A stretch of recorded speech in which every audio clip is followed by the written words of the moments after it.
বিসমিল্লাহির রহমানির রহিম। আসসালামু আলাইকুম। জেল আউটসোর্সিং এর পক্ষ থেকে আপনাদের সবাইকে আমন্ত্রণ। তো আজকের টিউটোরিয়ালে আমরা এমএস ওয়ার্ডের এডিটিং ট্যাক্সের বিভিন্ন বিষয় নিয়ে আলোচনা করব। এডিটিং ট্যাক্সের মধ্যে আমরা যে সমস্ত কাজগুলো করে থাকি সেগুলো হচ্ছে যে কাট, copy, paste, undo, রিডো, find, replace. তো এই কাজগুলো আমরা কিভাবে করব সেগুলো নিয়ে আজকে আমরা আলোচনা করব। তো প্রথমে আপনি যখন একটা ওয়ার্ডের ডকুমেন্ট নেবেন তো এখানে আপনি কিভাবে লিখবেন, তো দেখেন আপনি যেখানে কার্সারটা রাখছেন এখানে আপনি কিবোর্ডে আপনি লেখেন, যেমন আমরা লিখতেছি TEXT টেক্সট। তো এই কথাটা লিখলাম, এরপরে দেখ আমরা যখন স্পেস বারে চাপ দিব তখন একটা স্পেস হবে। এভাবে আপনি কি করে ফেলবেন, লেখাগুলো লিখবেন। তো তাহলে দেখেন এভাবে আমি একটা কি করলাম, প্যারাগ্রাফ লিখলাম। লেখার পরে যখন আমি এন্টারে দিব দেখেন আমার কার্সারটা নিচে আসতেছে, এরপর আবার যখন এন্টার দিব আরেকটু নিচে আসছে। তো এখানে আমি আরেকটা প্যারাগ্রাফ লিখবো। তো তাহলে দেখেন আমি কি করলাম, দুইটা প্যারাগ্রাফ এখানে লিখলাম।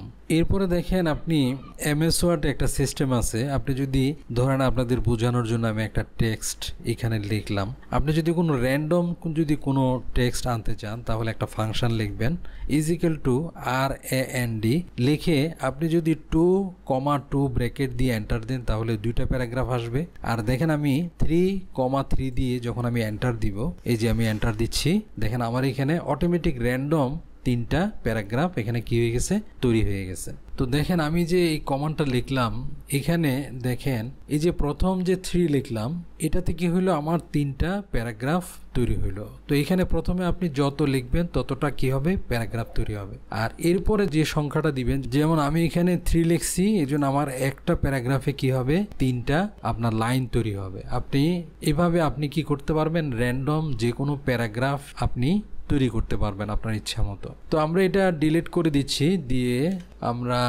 এখন আমরা যেটা হাতে লিখছিলাম সেটা দিয়ে আপনাদের আজকের ক্লাসগুলো দেখাবো। তো প্রথম আমরা দেখব যে কাটের ব্যবহার। তো দেখেন আমার এখানে এই যে লাইনটা আছে, প্রথম লাইনটা আমি এটা কাট করতে চাচ্ছি বা কেটে ফেলতে চাচ্ছি। তো আমি মাউস দিয়ে চেপে ধরে আমি কি করলাম, এই লাইনটা সিলেক্ট করলাম। তো সিলেক্ট করার পরে আপনি কাট এই কমান্ডটা দুইভাবে ব্যবহার করতে পারেন। একটা হচ্ছে যে এখানে দেখেন আপনার হোম ট্যাবের মধ্যে কাট একটা আপনার রিবন আছে, এটা দিয়েও আপনি কাট করতে পারেন, অথবা আপনি কিবোর্ডে Ctrl+X যখন চাপবেন তখন আপনার এই কমান্ডটা অ্যাপ্লাই হবে। তো দেখেন আমি এখানে এই যে কাট যে রিবনটা আছে এটা দেখতে ক্লিক করতেছে আমি, দেখেন আমার ওই সেন্টেন্সটা কেটে গেছে। আমরা কাটের দুইটা ব্যবহার করতে পারি। একটা হচ্ছে যে আপনি ইচ্ছা করলে যে কোনো এভাবে যে কোনো লাইন, যে কোনো ওয়ার্ড, যে কোনো সেন্টেন্স বা যে কোনো ওয়ার্ডকে আপনি কি করতে পারেন, বা যে কোনো অ্যালফাবেটকেও আপনি কি করতে পারেন, কাট দিয়ে যে কোনো কিছু কি করতে পারেন, কেটে ফেলতে পারেন। আবার আমরা কোনো জিনিস কাট করে, যেমন আমি এটা কাট করলাম, কাট করে ওই জিনিসটাকে আমি আবার যে কোনো জায়গায় আমি কি করতে পারবো, পেস্ট করতে পারবো। যেমন এখানে আমি কার্সারটা রাখলাম, রাখার পরে যখন আমি পেস্টে ক্লিক করব দেখেন আমি এখান থেকে যে লাইনটা কাট করছিলাম, কেটে ফেলছিলাম, যখন আমি পেস্ট করছি তখন এটা কিন্তু এখানে চলে আসছে। তাহলে এইভাবে আমরা কাটের দুইটা ব্যবহার করতে পারি।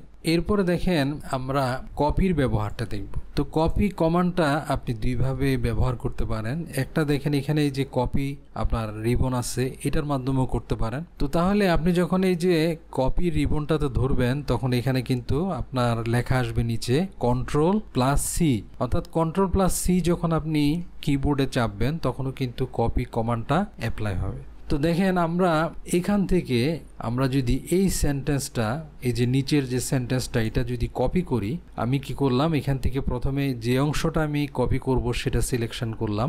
সিলেকশন করার পরে আমার এই কপি যে রিবনটা আছে এটা কিন্তু আসতেছে। আমি যদি সিলেকশন না করি এটা কিন্তু উজ্জ্বল হয়ে থাকবে। তো যখন আমি এটা সিলেকশন করব তখন এটা কিন্তু আপনার শো করবে। তো আমি এখানে ক্লিক করলাম, ক্লিক করে এটা কপি করলাম। এরপরে দেখেন আমরা যে জিনিসটা দেখব যে পেস্ট, অর্থাৎ পেস্ট কিভাবে করব। তো দেখেন পেস্টও আপনি দুইভাবে করতে পারেন। একটা হচ্ছে দেখেন এখানে এই যে পেস্টের একটা অপশন আছে, এই যে রিবন আছে, এটাতে ক্লিক করলে আপনি কপি যেটা করছেন সেটা পেস্ট হবে, অথবা আপনি কন্ট্রোল ভি যদি আপনি কিবোর্ডে চাপেন তাহলে আপনার এই লেখাটা পেস্ট হবে। তাহলে দেখেন আমি এটা কপি করলাম, কপি করার পরে আমি চাচ্ছি যে নিচে এখানে আমি এন্টার দিয়ে নিচে এখানে আসলাম, এখানে আমি ওই লেখাটা পেস্ট করব। তো দেখেন আমি এখানে পেস্টে ক্লিক করলাম, ক্লিক করার পরে দেখেন আমার এখানে আমি যেটা কপি করছিলাম এই যে লেখাটা এখানে কি হয়ে গেছে, পেস্ট হয়ে গেছে। তো আশা করি কাট, কপি, পেস্ট এই জিনিসগুলো আপনারা বুঝছেন। এগুলো খুব সহজ জিনিস, এগুলো আমাদের টেক্সট এডিটিং এর ক্ষেত্রে প্রায় এগুলো ব্যবহার করতে হয়। এখন দেখেন অনেক সময় আমরা কাট, কপি, পেস্টের জন্য সিলেকশন যে মাউস দিয়ে করি সেটা যদি আপনি কোনো কারণে মাউস দিয়ে করতে না চান তাহলে আরেকভাবে করতে পারেন। যেমন ধরেন আমরা এখান থেকে এই অংশটা সিলেকশন করব, তাহলে আপনি এটাতে কার্সার রাখবেন, এরপরে আপনি কি করবেন, আপনি শিফট চেপে যখন রাইট অ্যারো যখন আপনি চাপবেন তখন দেখবেন যে আপনার একটা একটা কি হচ্ছে, সিলেকশন হবে। তো দেখেন আমি শিফট চাপলাম, এরপরে দেখেন আমি রাইট অ্যারো যখন আমি দিচ্ছি একটা একটা আমার যে অক্ষরগুলো আছে সেগুলো কি হচ্ছে, সিলেক্ট হচ্ছে। তো আমি যদি চেপে ধরে রাখি দেখেন আমার এটা দ্রুত হবে। তো এভাবে আপনি মাউস ছাড়া কিবোর্ডে আপনি কি করতে পারবেন, সিলেক্ট করতে পারবেন। এরপরে দেখেন আপনি যদি একসাথে একটা ওয়ার্ড সিলেকশন করে যেতে চান তাহলে আপনাকে কি করতে হবে, কন্ট্রোল শিফট চেপে আপনাকে অ্যারোতে ক্লিক করতে হবে। তাহলে দেখবেন যে একসাথে একটা একটা ওয়ার্ড করে সে কি করে যাবে, সিলেকশন করে যাবে। তো দেখেন আমি কন্ট্রোল শিফট চেপে আমি যখন রাইট অ্যারো কেটা যখন আমি চাপবো দেখেন আমার একটা চাপে আমার একটা ওয়ার্ড কি হবে, সিলেকশন হবে। এই যে আমি একটা চাপ দিলাম, এরপর দেখেন আরেকটা যখন চাপ দিব একটা চাপে আমার কি হবে, কাইন্ডসটা সিলেকশন হয়ে যাবে। তো এই দুইভাবে আপনি তাহলে আপনি এই দুইটা সিস্টেমে আপনি কি করতে পারেন, যে কোনো জিনিস আপনি কি করতে পারেন, সিলেকশন করতে পারেন। তো এখন আমরা আনডু এবং রিডু এই দুইটার ব্যবহারগুলো দেখব। তো আনডু এবং রিডু আপনি ইচ্ছা করলে এখানে যে রিবন আছে এটা দিয়ে আপনি করতে পারেন।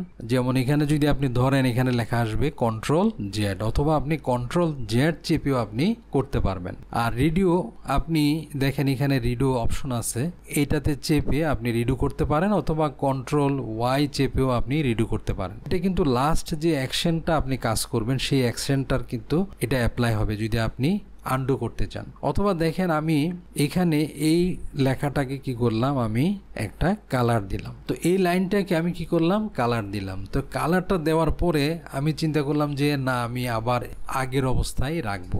তখন আপনি কোনো কাজ যদি আগের অবস্থায় ফিরে যেতে চান তাহলে আপনাকে কি করতে হবে, আনডু এই রিবনে আপনি ক্লিক করবেন, আনডু অপশনে ক্লিক করবেন। তো এখানে আমি ক্লিক করতেছি, দেখেন আমার এই কাজটা আগের অপশনে চলে গেছে। আগের পর্যায়ে চলে যাওয়ার জন্য আপনাকে কি ব্যবহার করতে হবে, আনডু ব্যবহার করতে হবে। এরপরে আমি যদি আবার মনে করি যে না আমি এটাকে পূর্বে যে হলুদ আমি কালার করছিলাম সেই পর্যায়ে নিয়ে আসব, তাহলে দেখেন আমার এই রিডু অপশনটা কিন্তু এখন দেখাচ্ছে। তাহলে আমি যখন আবার রিডু দিব তখন আবার দেখেন আমার এই কাজটা আবার আগের অবস্থায় চলে আসবে। এভাবে আপনি আনডু এবং রিডু ব্যবহার করে যে কোনো আপনার কাজকে বা কোনো একটা কাজ করার পরে আগের অবস্থায় নিতে পারবেন এবং পরের অবস্থায় আপনি নিতে পারবেন। তো এরপরে আমরা যে অপশনটি নিয়ে আলোচনা করব সেটা হচ্ছে ফাইন্ড। তো আমরা যখন ডকুমেন্টে কাজ করি অনেক সময় আমাদের বিভিন্ন জিনিস খুঁজে বের করতে হয়।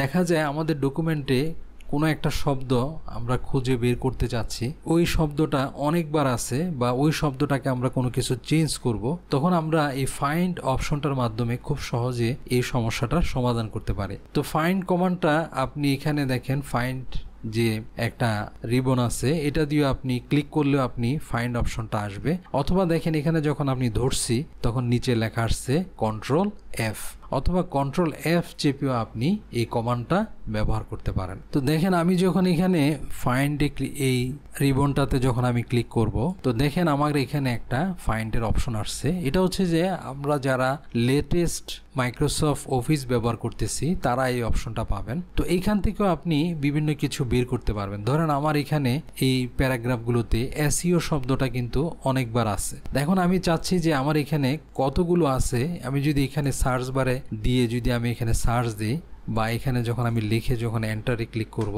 তো দেখেন আমার এখানে এই প্যারাগ্রাফের মধ্যে যেখানে যেখানে আমার এসইও শব্দটা আছে সেগুলো আমার মার্ক হয়ে গেছে। দেখেন এই যে কোথায় কোথায় আমার এই শব্দগুলো আছে।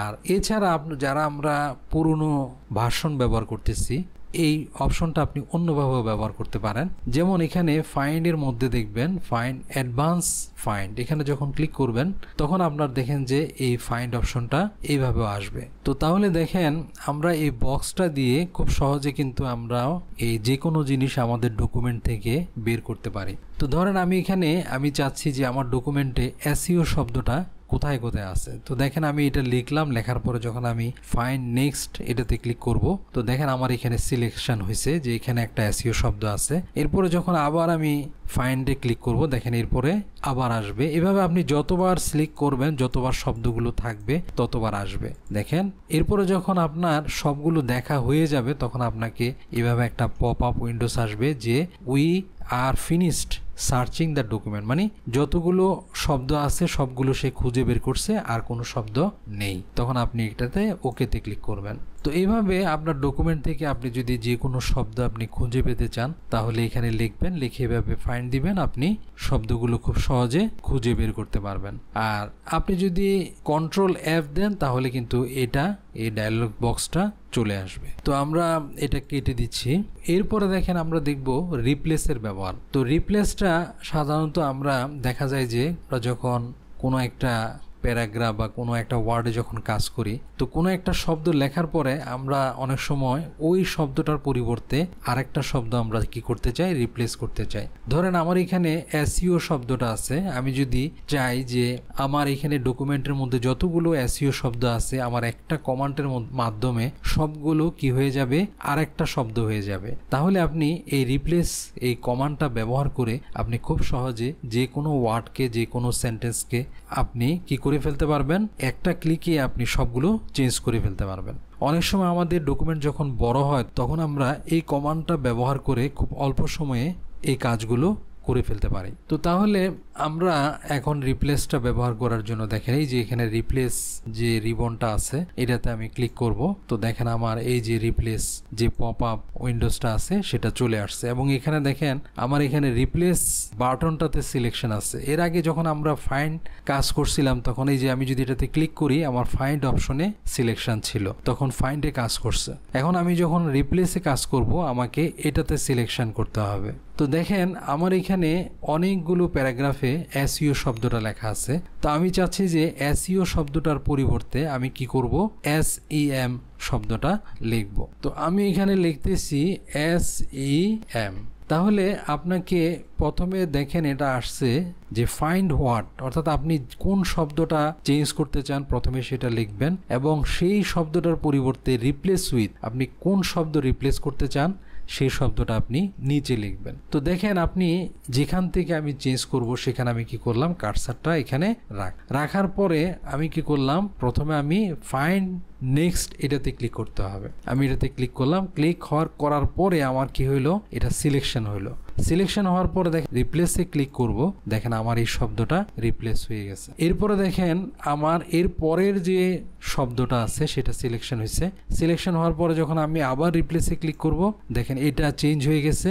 চেঞ্জ হওয়ার পরে পরবর্তীটা কি হয়ে গেছে, সিলেকশন হয়ে গেছে। এখন আপনি যদি বাকি সবগুলো একসাথে করে ফেলতে চান তাহলে দেখেন আপনি ইচ্ছা করলে একটা একটা করেও করতে পারেন, আর যদি সবগুলো যদি একসাথে করে ফেলতে চান আপনি কি করবেন, রিপ্লেস অল এটাতে যখন ক্লিক করবেন একটা ক্লিকে দেখেন এখানে বলছে all done we made 7 replacement, অর্থাৎ আমার পরে আরো 7টা ছিল, একটা ক্লিকে 7টা কি হয়ে গেছে, চেঞ্জ হয়ে গেছে। তো আমি এখানে ওকেতে ক্লিক করলাম। তো এভাবে আপনার কোনো ডকুমেন্টে যদি কোনো কিছু আপনি রিপ্লেস করতে চান তাহলে এভাবে আপনি একটা ক্লিকে আপনি যে কোনো শব্দকে আপনি কি করে ফেলতে পারবেন, রিপ্লেস করে ফেলতে পারবেন। তো তাহলে আশা করি বুঝতে পারছেন যে রিপ্লেসটা আপনি কিভাবে কাজ করবেন। তো তাহলে এই রিপ্লেস যে পপআপটা এটা আপনি এখানে রিপ্লেস রিবনে ক্লিক করলেও আসবে, অথবা আপনি কন্ট্রোল-H যদি কিবোর্ডে চাপেন তাহলেও কিন্তু এই পপআপ উইন্ডোজটা আপনার আসবে। তো আশা করি আজকের ভিডিওতে আমরা যে এডিটিং টেক্সটের আমরা যে বিষয়গুলো আলোচনা করলাম, যে কিভাবে কাট, copy, paste, undo, রিডো, find, replace ব্যবহারগুলো করবেন, আশা করি বুঝতে পারছেন। তো যদি আমার এই ভিডিওটি ভালো লাগে অবশ্যই আমার চ্যানেলটি সাবস্ক্রাইব করবেন, লাইক শেয়ার কমেন্ট দিবেন। পরবর্তী ভিডিওতে আমরা MS ওয়ার্ডের অন্যান্য বিষয় নিয়ে আলোচনা করব। আজ এই পর্যন্তই। আল্লাহ হাফেজ।